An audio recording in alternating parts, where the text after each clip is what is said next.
চাঁদাবাজদের পরাজিত করেছে ছাত্র সমাজ। এবার পালা জনতার। ফুলতলায় গোলাম পরোয়ারের হুঙ্কার। আসসালামু আলাইকুম। ছাত্র সমাজ ইতোমধ্যে চাঁদাবাজদের পরাজিত করেছে, এবার জাতীয় নির্বাচনেও তাদের পরাজিত করা সম্ভব।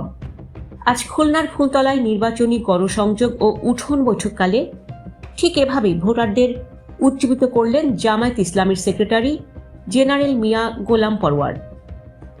আসন্ন 12 ফেব্রুয়ারি নির্বাচনে হা না ভোটের গুরুত্ব এবং ভোট কেন্দ্রে পাহারার কৌশল নিয়ে তিনি আজ যে দিক নির্দেশনা দিয়েছেন তা নির্বাচন উত্তাপকে বহুগুণ বাড়িয়ে দিয়েছে।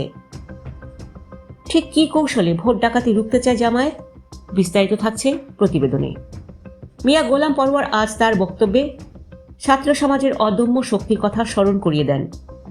তিনি দাবি করেন, গত জুলাই বিপ্লব থেকে শুরু করে পরবর্তী বিভিন্ন পর্যায়ে ছাত্ররা যেভাবে চাঁদাবাজ ও দুর্নীতিবাজদের রুখে দিয়েছে, সেই একই ধারাবাহিকতা রক্ষা করতে হবে জাতীয় নির্বাচনেও।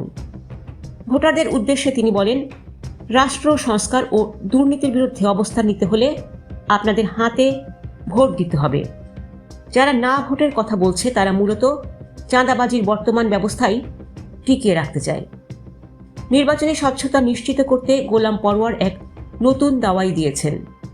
তিনি ভোটারদের আহ্বান জানান সকাল সকাল কেন্দ্রে গিয়ে ভোট দিয়ে ঘরে ফেরার জন্য। তবে যুবকদের জন্য তার নির্দেশ আরও কড়া। তিনি বলেন, যুবকদের দায়িত্ব থাকবে ভোট কেন্দ্র পাহারা দেওয়ার, যাতে কোনো সন্ত্রাস বা ভোট ডাকাতির সুযোগ না থাকে।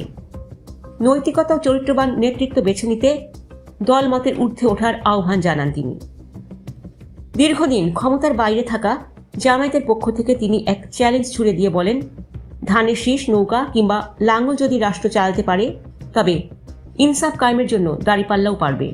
এটা আমাদের সাংবিধানিক অধিকার। এ সময় তার সাথে জেলা ও উপজেলার শীর্ষস্থানীয় নেতারা উপস্থিত ছিলেন, যারা প্রতিটি ঘরে ঘরে জামায়াতের বার্তা পৌঁছে দেওয়ার অঙ্গীকার করেন।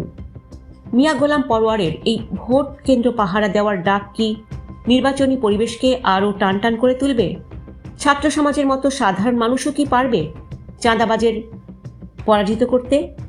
কমেন্টে আপনার মতামত জানান। খুলনার এই গণসংযোগ এবং জামায়াতের প্রতিটি নির্বাচনী আপডেট সবার আগে পেতে আমাদের চ্যানেলটি সাবস্ক্রাইব করে বেল আইকনটি বাজিয়ে দিন। ধন্যবাদ। আল্লাহ হাফিজ।